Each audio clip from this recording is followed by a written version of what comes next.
Sorry, last due to किसी reason चलते record हो नहीं पाया था, तो इसलिए मैं दोबारा से रिकॉर्ड कर रहा हूँ। हमने एग्जांपल कंटिन्यू कर रहे थे, यही हमने परिसर निकाल लिया था। परिसर जो कि होता है अधिकतम माइनस न्यूनतम, यानी अधिकतम मार्क्स कितने आए थे इसमें 88 आए थे, न्यूनतम मार्क्स आया था 28, तो मैंने परिसर निकाल दिया 60। अब मुझे इस डाटा को मुझे प्रेजेंट करना था। मैंने आपको बताया था कि बारंबारता सारणी बनानी है हमें, तो उस केस में कैसे निकालते हैं। तो इसमें हमें तीन चीज़ निकालना पड़ता है। पहला वर्ग अंतराल, दूसरा है मिलान चिन्ह, तीसरा है बारंबारता। अब वर्ग अंतराल हम अपने हिसाब से कुछ भी रख सकते हैं, कोई ऐसा रूल नहीं है कि हमें यही रखना है, बट हमें एग्ज़ाम में हमें बताया होगा कि वर्ग अंतराल हमें क्या रखना है, बट इस क्वेश्चन में से कुछ बता नहीं रखा, तो हम अपने हिसाब से रखते हैं। हमने रखा, एग्जाम्पल में दिया हुआ है 28 से 34 पहला वर्ग अंतराल, दूसरा है 35 से 41, 42 से 48, 49 से 55, 56, 62, 63, 69, 72, 76, 77 to 83, 84 to 90, ये मेरा वर्ग अंतराल है। अब मिलान चिन्ह होता है कि इस वर्ग अंतराल में कितने बच्चे फॉल कर रहे हैं, मतलब कितने बच्चों का मार्क्स इनके बीच में है।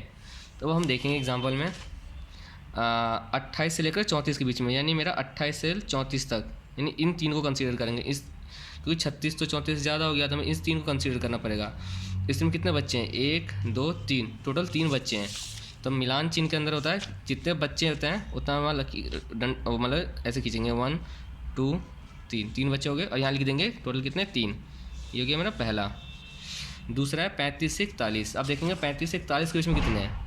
35 से 41 यहाँ तक तो हो ही गया, तो ये आएगा नहीं। 35 से 41 सिर्फ 36, बस एक यही वाला आएगा, बस ये वाला आएगा। इसमें कितने बच्चे हैं, एक बच्चे हैं। हम यहाँ पे लिख देंगे, यहाँ पर डाल देंगे 1, टोटल 1। अब है नेक्स्ट है मेरा 42 से 48 इंटरवल। 42 से 48 में देखते हैं, 42 से 48, इसमें भी सिर्फ एक ही फॉल कर रहा है, इसके भी एक ही बच्चे हैं, 1। अब आता है 49 से 55, 49 से 55 के बीच में एक भी नहीं है, क्योंकि 45 हम ऑलरेडी कंसीडर कर चुके हैं। अगला है मेरा 56, तो 49 से 55 के बीच में एक ही बच्चे नहीं है, तो यहाँ पर हम कर देंगे डैश, मतलब नील है, यहाँ पर डाल देंगे 0। अब है मेरा 56 टू 62, इसके बीच में कितने बच्चे हैं, ये रहा 56, ये आएगा 59 भी आएगा, 61, इन तीन बच्चों को कंसीडर करेंगे। कितने बच्चे हैं, 5 इधर है, 5 1 6 2 8, टोटल कितने बच्चे हो गए, 8 बच्चे हो गए। तो हम यहाँ तो लिख देंगे बारंबारता टेबल में यहाँ लिख देंगे टोटल 8 बच्चे हैं। अब मिलान चिन्ह में कैसे लिखेंगे, ये हमें ध्यान देना है। टोटल 8 है, तो हम लिखेंगे 1 2 3 4, 4 से ज़्यादा कभी नहीं होता, तो इसलिए हम 4 का इसको क्रॉस करना पड़ता है, ऐसा हो गया। तो ये हो गया मेरा 5, फिर 6 7 8, हमें ऐसे दिखाना। सपोज़ अगर मान लो इस यहाँ पे मेरे 11 बच्चे होते, तो उसके हम कैसे दिखाते हैं, हम 1 2 3 4, 4 से ज़्यादा होता नहीं है, 4, इसको काट देंगे 5 6 7 8 9, फिर इसको काट देंगे, हो जाएगा 10, और ये हो गया मेरा 11। तो हमें ऐसे दिखाना पड़ता। अब अगला रेंज है मेरा 63 से 69, कितने बच्चे हैं, 63 से 69, सिर्फ यही फॉलो हो रहा है, तो सिर्फ 2 बच्चे हैं, तो हम यहाँ लिख देंगे 1 2 2। ऐसे 70 से इनके बीच में ऐसे हम निकाल देंगे कितने बच्चे हैं। तो मेरे 70 to 76 में है, 70 to 76, ये तीनों आ जाएगा, टोटल 4 बच्चे हैं, 2 3 4, यहाँ पे 1 2 3 4, यहाँ पे लिख देंगे 4। अगला क्या है 77 से 83, 77 से 83 एक भी नहीं है, क्योंकि 76 पहले में आ गया, ये 83 से ये ज़्यादा है, तो इसमें एक भी बच्चे नहीं है, यहाँ लिख देंगे डैश, यहाँ पे डाल देंगे 0।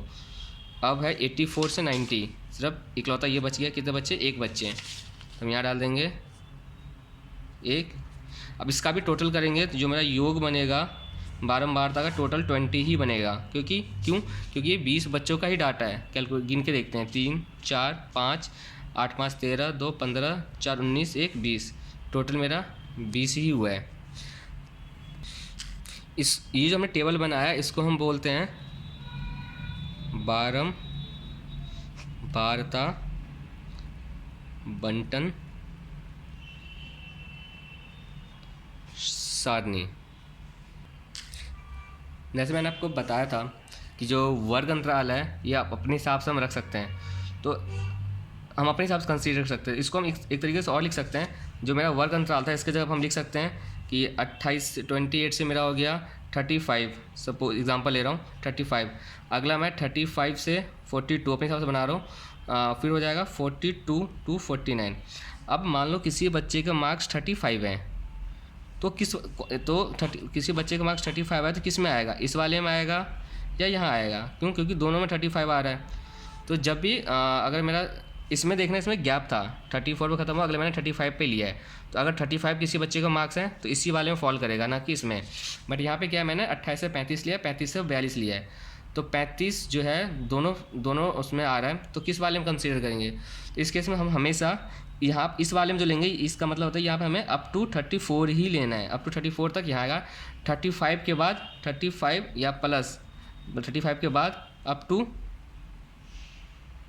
41, ये इस वाले में आएगा सेकंड फॉल में। अगर मान लो 42 है किसी बच्चे का मार्क्स, तो इसमें 42 नहीं आएगा, 42 आएगा इस वाले में, 42 यहाँ लेंगे हम, ना कि हम यहाँ लेंगे, यहाँ 42 हम नहीं लेंगे इस वाले में, 42 हम इस वाले में कंसीडर करेंगे। ऐसे इसमें हम 35 जो है था यहाँ किसी बच्चे का मार्क्स है तो हम यहाँ नहीं लेंगे, 35 मेरा यहाँ पे आएगा, इस वाले में आएगा 35।